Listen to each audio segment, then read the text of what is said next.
In life and in business, there's high leverage activities and actions, and high leverage decisions and means of thinking, and low leverage decisions and actions, low leverage actions, and low leverage means of thinking. And in my last video, I talked about how in order to build a seven-figure business, you kind of have to become a seven-figure person. And this is a key component of that, message, of that theme. And one of the things that successful business people do is they take a single unit of energy. Every day you wake up, let's say with 10 units of energy. You wake up assuming you're hydrated, you're well slept, you're taking care of your biology. You're going to wake up with 10 out of 10 units of energy that day. About 2 of them are going to go to what you're going to eat and what you're going to wear. Maybe 3 will go to those things, mundane things. Another 1 or 2 will go to, working out or whatever errands you have to run. Then you have about 5 left. Okay?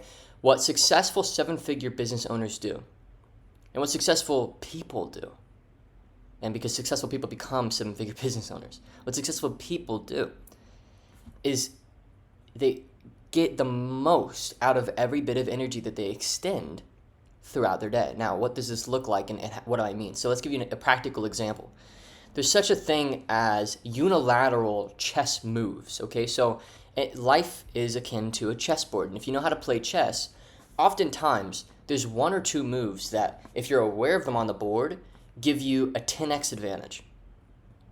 Okay? There's moves that do nothing, there's moves that move you backwards, and there's a handful of moves, if you're smart enough to see them, that with 1 turn, you're getting the yield of what would have been 3 to 5 turns. Okay? And so, for example, let me just give you an example for this industry, the info industry, coaching, services, stuff like that, okay?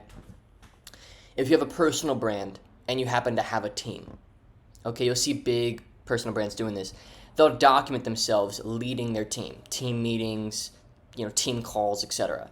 That's a unilateral chess move because on one hand, they're making great content for their platform, and on another hand, they're getting more production out of their team. Okay, so they're getting marketing, they're selling 2 groups of people at once, their prospects and potential clients and their team. They're getting 2 groups of valuable people for that organization bought into the thing. So by documenting a team meeting, it's a unilateral chess move. Okay, another example of a unilateral chess move would be, quite frankly, what I'm building with my 2 businesses. Okay, so those of you who followed me closely, I launched another business about a year ago. That business was pacing 7 figures. So we were doing $20,000 to $40,000 a week. And I decided to shut it off. I turned it off because it wasn't unilateral. It didn't bleed into the other things that I was doing. It was a whole separate trunk, not a branch off of a trunk. Okay, so it would take away from the success of my other things. So I turned it off because it's just too. So now we do the helping people get into closing, and that's a lot more beneficial for what I do because I can staff my clients' businesses if they need it. Okay, and it's a lot easier for me to deliver that. So the 2 go together. So that's a unilateral chess move. Okay, another example of a unilateral chess move. Let's talk about personal life. Okay, personal life. A simple unilateral chess move, just a very simple thing, would be this concept of heuristics.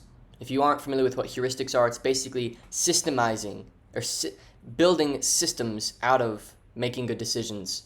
Does that make sense? So like setting up your environment to promote the highest likelihood of you making good decisions. Okay, so for example, I leave this laptop right here on this table because for whatever reason, I love filming content right here. So I just leave this laptop here. And then I'll have an idea and I'm like, no, I'm just going to whip open the laptop and do it. So I don't have to go find my laptop, find my bag, find my work bag or anything. I've got my work set up upstairs. It's more like, a cave. And then I have this. Okay, so that's an example of a unilateral move. So what I'm trying to say is, average people, they think in single instances. I'm going to do this, which means I'm going to get that. They think in 1-to-1 ratio input to output. I'm going to work an hour and get paid $20. That's an average person's thought process. Okay, the next step up is how do I turn that hour into $40, right? Then the next step up is how do I turn that hour into 100, 200, 1,000? How do I get the most out of my energy, the most out of my time? So seven-figure individuals, they're always looking for leverage. They're always looking for ways to get more out of the little that they have. They understand that their largest constraint is their human nature. They're limited to about 6 hours a day of productive energy. Anybody that says they work more than 6 hours, they're either crazy or blind to the reality that they're actually only working about 6 hours. You don't have more than about 6 hours of productive energy a day. You start to work more than that, you start to work on stuff that doesn't even matter. It doesn't even help the equation because you're just not doing anything helpful at that point. So max, you've got 6 hours. And if you have a family and kids, it's probably less. Okay, so I've probably got about maybe 4 hours a day that I can really produce something really good.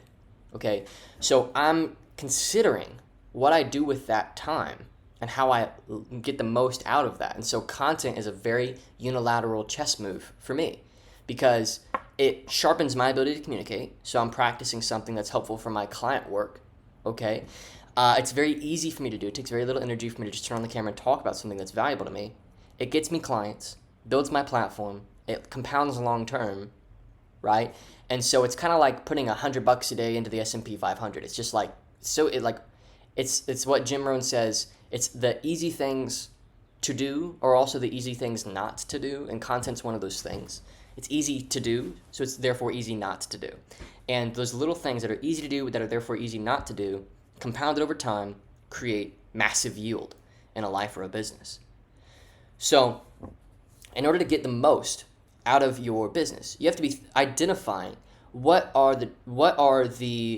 to think about your business as a series of cogs. And there's a little cog right here, maybe on the bottom left, that like if you really pay attention, it's right here. And you have to have the skill to identify it and see it and then say, oh, if I turn this one, it turns the whole machine. So with a little turn, and you've seen those machines that a tiny little cog, you turn it a little bit, and this cog over here starts flying. Does that make sense? Those exist in your life. Those exist in your business. Another way of thinking about this is the concept of the 80-20 rule, the Pareto principle. The concept that 80% of your results in life or in business come from 20% of your effort. Does that make sense? So for example, like for me in the gym, I'm pretty happy with my progress recently. I've been getting bigger, okay?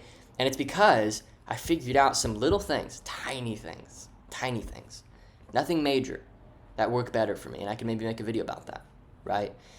So it's a matter of identifying those little cogs, that 20%, those little things that have a big yield, and then building systems and routines around those things. So I'm going to end the video here because I just don't feel like there's any other way to articulate this point.